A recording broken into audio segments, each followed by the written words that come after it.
Goeiemôre, dit is lekker om hier saam met julle te wees. Het is lekker om 'n groot voorreg om die woord van die Here aan julle te bedien vanoggend.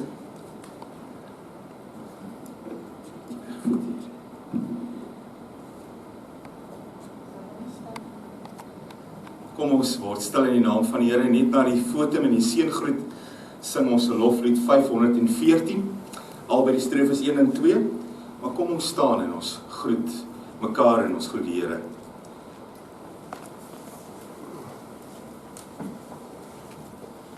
Here, stuur nou die lig en die waarheid, laat die ons lei. U het ons gebring hier by die kerk, by die gemeente. Laat dit wat ons hier doen tot die eer wees van u naam. Dit vra ons in u naam. Vader, Seun en Heilige Gees. Amen. 'n Gedagte met u deel uit Lukas 10, voordat ons vandag saam lees uit Jeremia 32. Lukas 10, daar was 'n wetgeleerde wat aan Jesus 'n strikvraag wou stel. Hy staan toe op en vra: "Meneer, wat moet ek doen om die ewige lewe te verkry?" En Jesus sê vir hom: "Wat staan in die wet van Moses geskryf? Wat lees jy daar?" En hy antwoord: "Jy moet die Here jou God lief hê, met jou hele hart, met jou hele siel, met al jou krag en met jou hele verstand, en jou naaste soos jouself." Jy het reg geantwoord, sê Jesus vir hom. "Doen dit en jy sal die lewe verkry." Ek wil hê ons moet hieroor nadink, dit wat die Here van ons vra, en ek wil hê dat terwyl ons dit doen, kom ons antwoord ook hierop. 265, terwyl ons so bly sit, ek gaan vir ons die geleentheid gee om na die prediking ons geloof te bely. Maar nou wil ek hê ons moet blaai in die Ou Testament na Jeremia toe. Nou moet ek ook vir u sê, as 'n mens die boek Jeremia nader of jy lees daarin, dan dink jy, "Sjoe, dit is 'n paar hoofstukke, 'n hele paar hoofstukke vol woorde wat nie maklik was om te hoor nie." Daai tyd was dit nie maklik om dit te hoor nie, want Jeremia moes sy hele lewe lank vir hierdie volk sê, "Julle het moeilikheid." Jy kry ons wat mal is daaroor om vir iemand te sê, "Jy het moeilikheid." Maar om dit vir 40 jaar elke dag te doen, dit vang jou later. Maar as jy by 'n gedeelte kom, die gedeelte wat ons vandag lees, Jeremia 32, en nou as ek eerlik, gaan dit aan die begin nie noodwendig sin maak nie. Jeremia is 'n moeilike boek. Is 'n boek wat ook moeilik geskryf is. Dis lang sin en jy moet kop hou. Maar in hierdie woorde opgesluit is daar 'n wonderlike boodskap. En dis vandag my voorreg om dit met jou te deel. Jeremia 32 in my Bybel op bladsy 826 van die Ou Testament. En ek lees vanaf vers 1. Dit is die woord wat van die Here tot Jeremia gekom het in die 10de regeringsjaar van koning Sedekia van Juda. Dit was die 18de regeringsjaar van koning Nebukadneser van Babel, wie se leer juis toe vir Jerusalem beleer het. Die profeet Jeremia was in daardie tyd ingeperk in die binneplaas van die paleiswag van Juda. Koning Sedekia van Juda het vir Jeremia daar ingeperk en gevra: "Waarom sê jy die dinge as profeet? Jy sê, so sê die Here, ek gee hierdie stad in die mag van die koning van Babel. Hy sal dit verower. Koning Sedekia van Juda sal nie vrykom uit die mag van die Galdeërs nie. Hy sal beslis uitgelewer word aan die koning van Babel en persoonlik met hom praat en hom met sy eie oë sien. Die koning van Babel sal vir Sedekia na Babel toe vat, en hy sal daar bly, sê die Here. Dit is my straf vir hom. As julle teen die Babiloniërs oorlog maak, sal julle die neerlaag ly." Jeremia het vir Sedekia geantwoord: "Die woord van die Here het tot my gekom. Jou oom Salem, se seun Hanamel, sal na jou toe kom en sê, koop my stuk grond wat in Anatot is vir jou. Want volgens die lossingsreg moet jy dit koop. Soos die Here gesê het my neef Ganamel na my toe gekom in die binneplaas van die paleiswag en vir my gesê, koop tog my grond wat in Anatot is in die gebied van Benjamin. Dit is jou reg om dit te besit. Jy het die lossingsreg. Koop dit vir jou. Ek het toe geweet, dit is die woord van die Here. En ek het die stuk grond wat in Anatot is by my neef Ganamel gekoop. Ek het vir hom 200 gram silwer afgeweeg. Nadat ek die kontrak geskryf en die seël daarop gesit het, en dit deur getuies laat teken het ek die silwer vir hom afgeweeg op 'n skaal. Toe het ek die koopkontrak met die voorwaardes en die bepalings daarop, die kontrak met die seël en die afskrif sonder die seël gevat. En dit in die teenwoordigheid van my neef Ganamel en van die getuies wat dit geteken het, en van alle Judeërs wat in die binneplaas van die paleiswag gesit het, vir Baruk, seun van Neria, seun van Magseja gegee. In hulle teenwoordigheid het ek vir Baruk beveel, so sê die Here, die Almagtige, die God van Israel. Vat hierdie dokumente, die koopkontrak met die seël en die afskrif sonder die seël, en sit hulle in 'n kleipot, sodat hulle lank kan hou. Want so sê die Here, die Almagtige, die God van Israel, daar sal weer huise, en grond, en wingerde, in hierdie land gekoop word. Lees vanoggend net tot hier. Ek wil hê jy moet saam met my sing 179. Heilige Gees, dis waar. U is my lewe. U is alles in my lewe, Here. En ons aanbid U. As ek nie vir U gehad het nie, Here, wat was ek? En as ek nie voor U geleef het nie, waar het ek myself bevind, Here? Waarin het ek vasgehou? Met wie sou ek praat as niemand anders luister nie? Vir wie sou ek my hart kon oopmaak? Met wie, Here, sou ek kon deel wat niemand anders eers weet nie? Dis waar wat ons gesing het. U is my lewe. En daarom, Here, vertrou ek U met my lewe.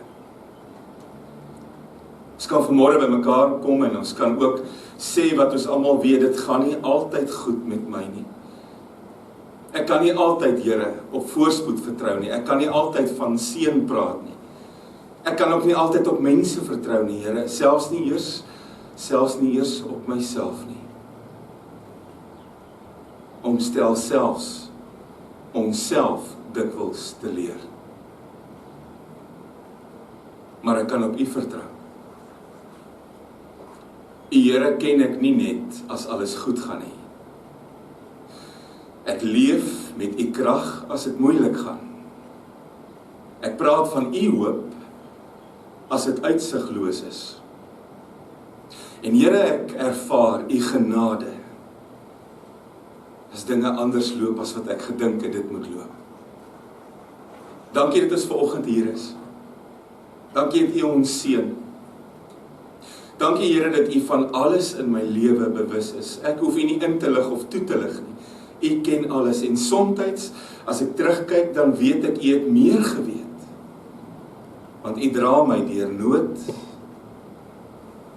en U versterk my as ek swak is. Lees ons vandag, Here, hierdie gedeelte in Jeremia 32. Moes Jeremia iets doen wat nie sin maak nie. Baie keer voel dit vir ons so, ons werklikheid, ons realiteit, dinge gebeur met my wat nie sin maak nie. Dinge vind plaas in my lewe wat ek self nie sou bestel het of sou wou hê nie. Maar alles is deel van die groter beeld. Ons is nie ingestel, Here, of toegerus om die volle prentjie te sien nie. Ons kyk vas teen vandag en gister en môre. Maar U het die volle prentjie, die volle beeld. En U is met my daarin op pad.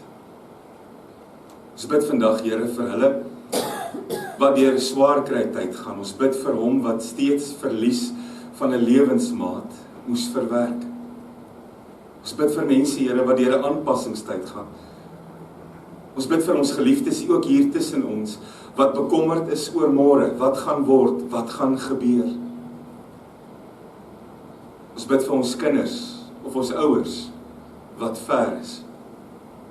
Ek wil vir U dankie sê, Here, dat U met ons op so 'n manier werk, dat ons altyd kan getuig van U. Dankie vir die voorreg om te kan sê, U het my lief. En dankie vir die voorreg om in daai liefde en genade te leef. Amen.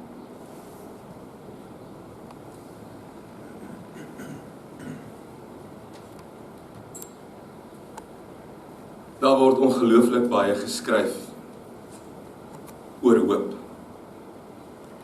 Baie gepraat en baie geskryf oor hoop. En dit is baie keer so, selfs op sosiale media, jy kan niks oopmaak of niks kyk nie, dan sien jy, daar's weer 'n boodskapie oor hoop. Baie keer 'n paar bemoedigende woorde, baie keer 'n Bybelversie, baie keer selfs net 'n prentjie wat harder praat as wat woorde ooit kan sê. Daar's altyd hoop. Ons praat baie oor hoop. En tog as jy na soveel mense se lewens kyk, is daar eintlik so min van hoop te bespeur in hulle woorde en dade en gedagtes, maar ook in hulle harte. Want ons as mense verval so maklik in hooploosheid. Jy kry hopelose situasies, maar dan kry jy mense wat hooploos leef. Want praat jy van goed wat gesteel kan word, is dit nie net karre of fietsse of dinge wat jy besit wat gesteel kan word, en jou vrede en jou hoop word ook baie keer gesteel. Daar's 'n klomp karnalies wat hierdie goed steel. Vrees, onsekerheid, pyn, hartseer, verlies, bekommernis.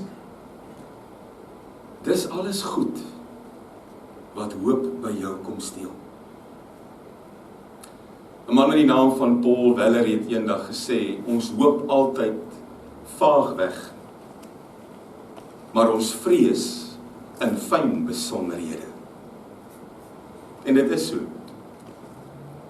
Wanneer ons praat van hoop, kan ek nooit my vinger lê op waarop ek hoop nie. Dis maar so vaag gedagte, maar as ek vrees, of bang is, of kwaad is, of hartseer is, kan ek vir die goed so opnoem. Is dit nie? Ons hoop maar vaag weg, maar ons vrees in fyn besonderhede. En dis nie waar ek en jy vanoggend saam met Jeremia kom stil staan. Daar was al baie goed wat ek en jy by Jeremia kon leer, van vroegs af, toe hy nog as 'n jong onwillige profeet eintlik vir die Here sê, ek weet nie wat ek kan doen om U te behaag nie, ek weet nie of ek kan doen wat U vir my sê ek moet doen nie, om vir 40 jaar vir mense te gaan verkondig, elke dag, julle is in die moeilikheid. Ek weet nie of ek dit kan doen nie, Here. En toe kan ek en jy weer saam met hom stil staan by die pottebakker se huis, waar hy opnuut sien hoe iets wat 'n flop is en 'n gemors is, van vooraf weer gevorm kan word. Maar vanoggend kyk ek en jy hoe hy iets doen wat nie sin maak nie. Op hierdie stadium was Jeremia al vir ongeveer 40 jaar 'n profeet. Hy is gebore so 650 voor Christus in 'n plekkie met die naam van Anatot, so 7 kilometer noordoos van Jerusalem. En as hy baie jonk, eintlik nog 'n tiener, as die Here sê, jy gaan vir my werk, en vir die volgende 40 jaar, vir die volgende paar dekades, moet hy elke dag vir die ouens sê, die Here gaan julle straf. Die Here gaan julle verdelg. Julle is ver van die Here af. Die Babiloniërs gaan julle oorneem. Sedekia Jou koningskap gaan tot 'n einde kom. Die mense gaan julle wegvoer, julle gaan slawe wees. Ek kom nou eers vanoggend weer agter as ou hierdie woorde gebruik. Hoe Golgotha alles verander het. Want as ek elke keer as ek iemand moes sien, vir hierdie persoon moes sê, jy's in groot moeilikheid. Ek weet nie of ek 2 jaar sou hou nie. Wat nog te sê, 40 jaar. En nou die ouens moeg geraak intussen vir Jeremia, want elke keer as hy hulle sien, sê hy, julle is in die moeilikheid. En wat doen hulle na 40 jaar? Hulle vat hom en hulle sluit hom op in een van die voorhowe van die paleis, want daar was baie voorhowe, en daar was baie keer plekke in die paleis waar niemand gekom het nie. So hulle gooi hom nie eintlik in die tronk nie, want hy het niks verkeerd gedoen nie. Maar hulle gaan sluit hom toe op 'n plek waar niemand hom hoef te hoor nie. En nou moet jy met daar bly, Jeremia, jy met al jou swak preke en jou oordeelspreke. Ons is moeg daarvoor om te hoor, ons is in die moeilikheid. Ons is moeg daarvoor om te hoor, die koning gaan deur die ander een verslaan word. Ons is moeg daarvoor om te hoor, jy sê, God sê, ons gaan slawe wees. Praat nou maar daar met jouself waar niemand jou kan hoor nie. Maar dan gebeur dit. Wat hierdie man vir dekades gesê het, word op 'n dag waar. Israel weer hulle oë uitfees daar op die horison en hulle word omsingel 'n vreemde groep mense, die Babiloniërs, Nebukadneser. En soos wat hierdie vyand kom, neem hulle eenvoudig alles oor. Hulle verbrand alles. Dis 'n bloedspoor wat agter hulle lê. En hulle neem ook nie alles oornag oor nie. Hulle vat stadig. Dis of hulle uitdagend is en sê, wie gaan ons stop? Wie gaan ons keer? En oornag word Israel 'n lewende hel. Jerusalem is klaar beleer, die grond is klaar afgevat. Die koning is klaar van die troon af. Die kos raak op, die water is besoedel. Dit word donker, dit word nag. Die grootste ellende breek aan vir hierdie groep mense. En hulle weet nie watter kant toe nie. Dis soos wanneer jy hoor 'n golf gaan jou oorspoel, maar jou voete is te lank om te hardloop. Dit moet nou maar net kom. En dan bly nie veel hoop oor nie, nie vir die toekoms nie, nie in hulle harte nie. En dis terwyl dit gebeur, dat God weer met Jeremia praat. Hoor jy Jeremia, dit wat ek gesê het gaan gebeur, maar ek wil hê jy moet iets doen. In hierdie groot gemors, moet jy nou vir jou 'n stukkie grond koop. Jy moet 'n belegging maak. Jou neef gaan na jou toe kom, want hy wil vinnig van sy stukkie grond ontslaa raak, want hy sien die moeilikheid is hier, en miskien kan hy nog 'n paar dollar maak, voordat hy die pad vat. En jy moet sy grond by hom koop. In hierdie groot aanval waar niemand koop of verkoop nie, kom die woord vir Jeremia. Koop daai stukkie grond. Doen nie belegging. Nou wil ek vanmôre vir jou vra, sou jy dit gedoen het? Sê nou maar jy was nog in Suid-Afrika en jou neef uit Zimbabwe kom daar aan met 'n bakkie vol koelgate. Sy plaas is sopas afgeval hier, die vryheidsvegters, alles is afgebrand. En nou kom hy daar aan en jy gee vir hom koffie en hier op die tweede beskuitjie sê hy vir jou, hoorie neef, ek het my plaas verloor. Koop dit by my. Koop my plaas by my en koop dit vir die prys wat ek toentertyd daarvoor betaal het, toe dit nog goed gegaan het.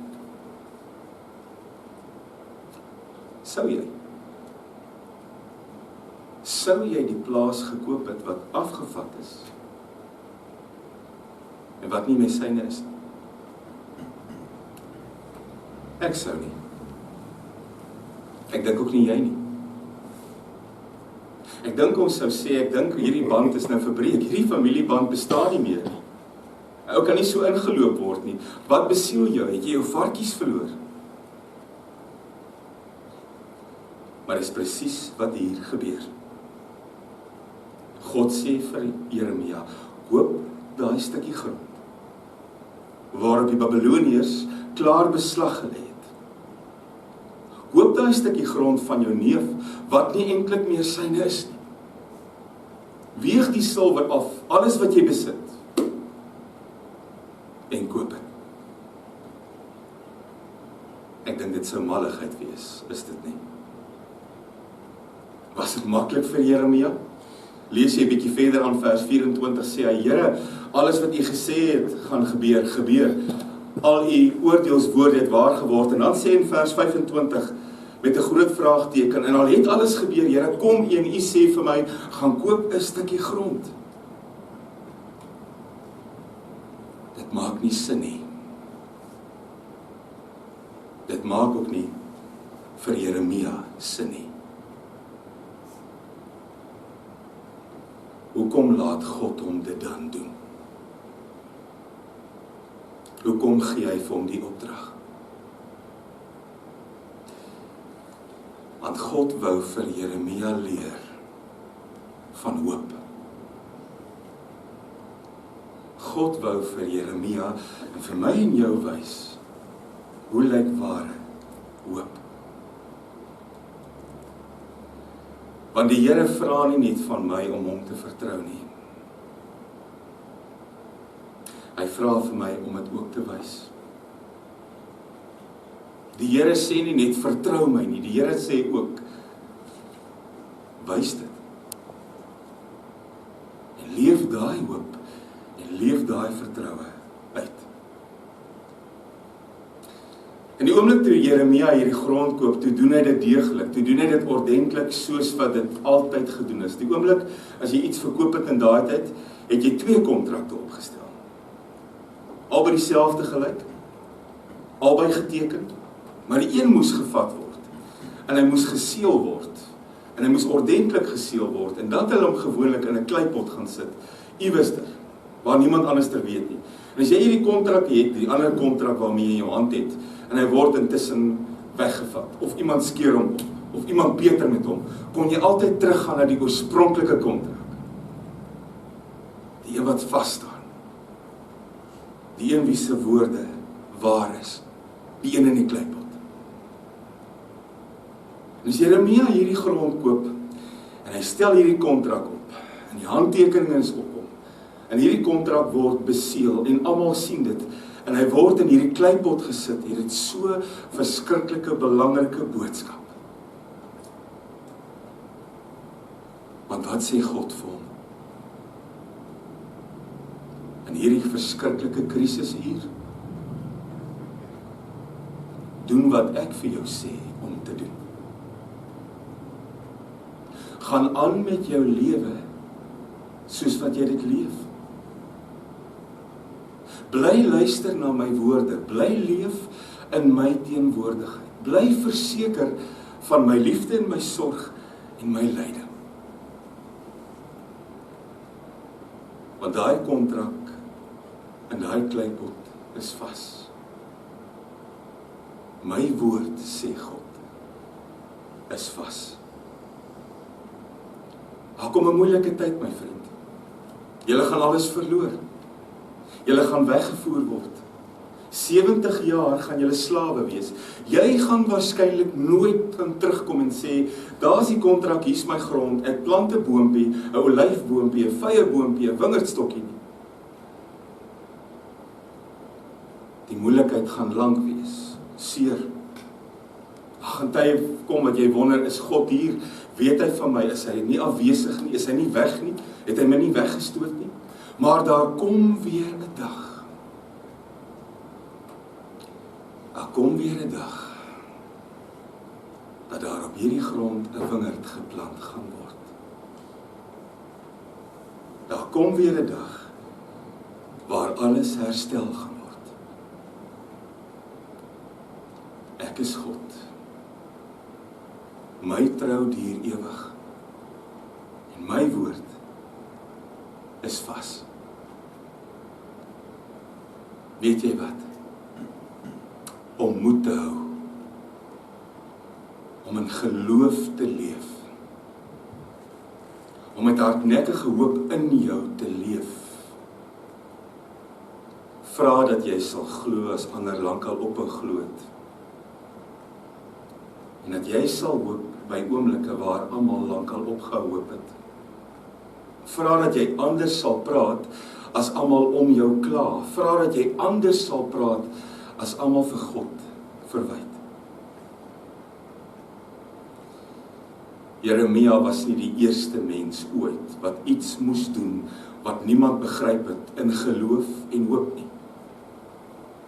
Voor hom was daar Noag wat 'n ark moes bou met geen water in sig nie. Voor hom was daar Abraham wat moes trek na 'n plek toe. En onthou daai tyd het die mense nie ver getrek nie, want die aarde het opgehou, het hulle geglo tot daar waar jy kan sien jy gaan afval.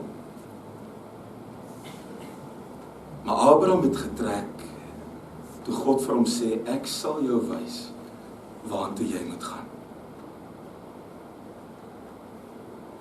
En weet jy wat, hierdie hoop is nie goedkoop hoop nie. Hierdie boodskap van God bring nie goedkoop troos nie. Dis nie 'n kitsoplossing nie.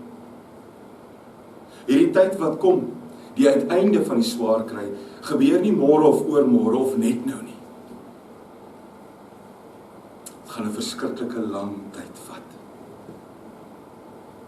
En daarom sê God, plaas hierdie kontrak in die kleipot.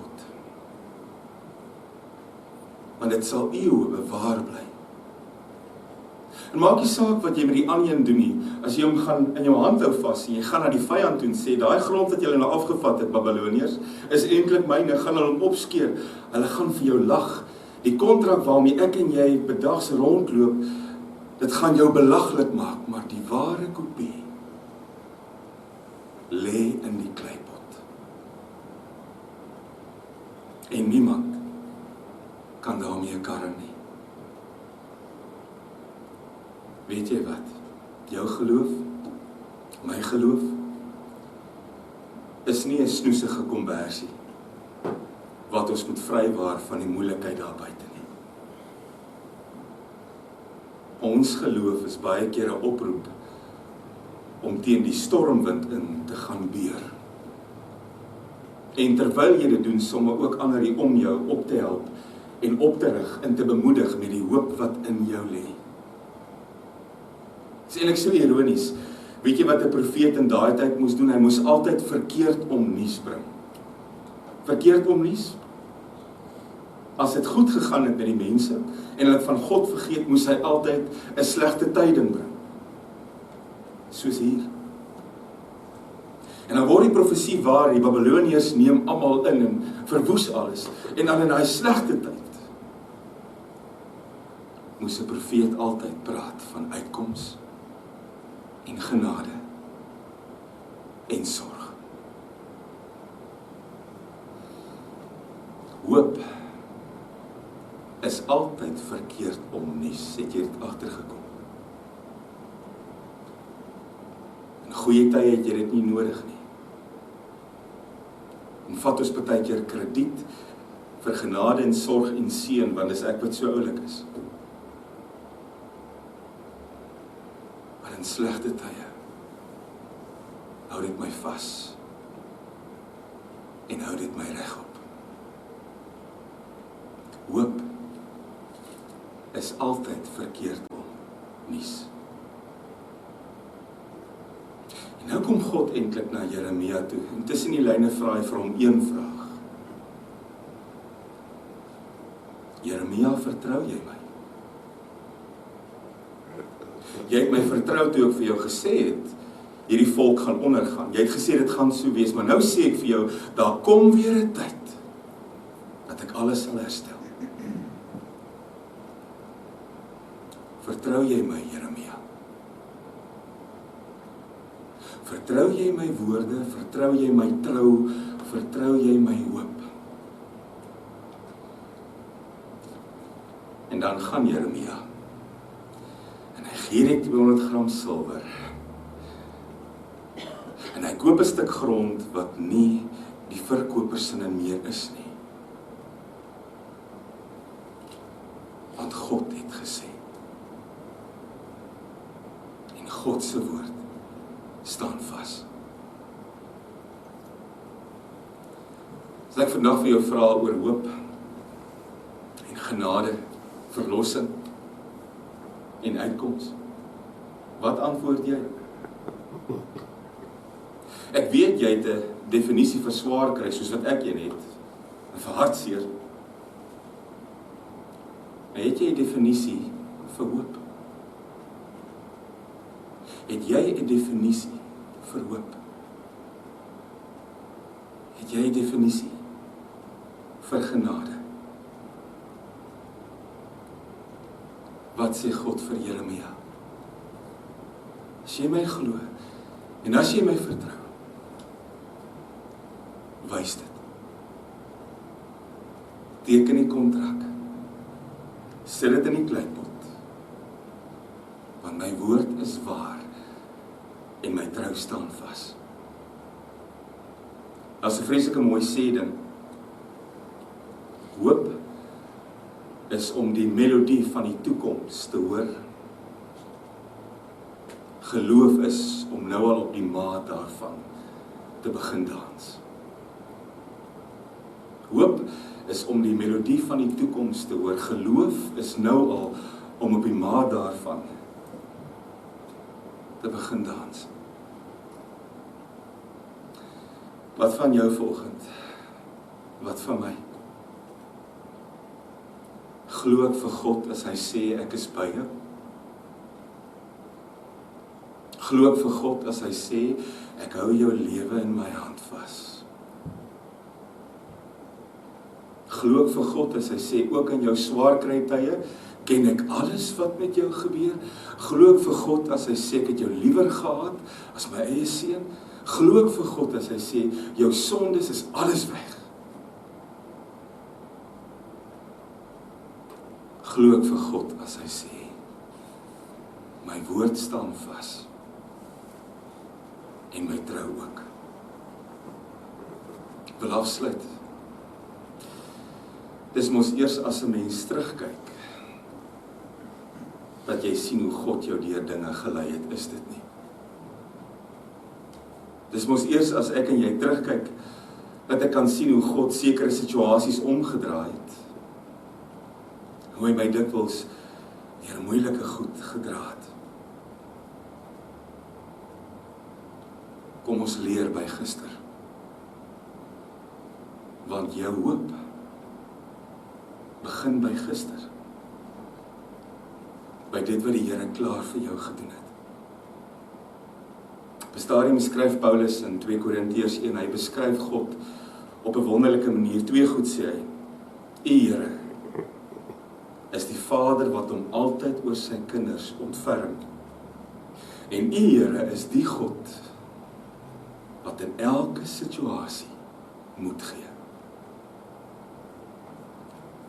U is die God wat in elke situasie moed gee. Gaan weeg die silwer af. Doen wat jy moet doen. Leef soos wat hy wil hê jy moet leef. Want die kontrak is in die kleipot. Dit staan vas. Amen.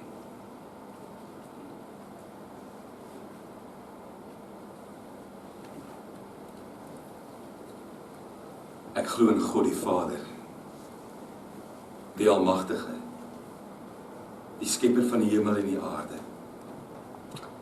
En ek glo in Jesus Christus, sy enige gebore Seun, ons Here, wat ontvang is van die Heilige Gees, gebore is uit die maagd Maria, wat gelei het onder Pontius Pilatus, gekruisig is, gesterf het en begrawe is, en ter helle neergedaal het, wat op die 3de dag weer opgestaan het uit die dode, wat opgevaar het na die hemel, van waar hy sit aan die regterhand van God, die Almagtige Vader, van waar hy ook sal oordeel, die wat nog lewe, en die wat reeds gesterf het. Ek glo in die Heilige Gees, ek glo in 'n heilige algemene Christelike kerk, die gemeenskap van die heiliges, die vergewing van sondes, die opstanding van die vlees. en ek glo in 'n ewige lewe. Amen.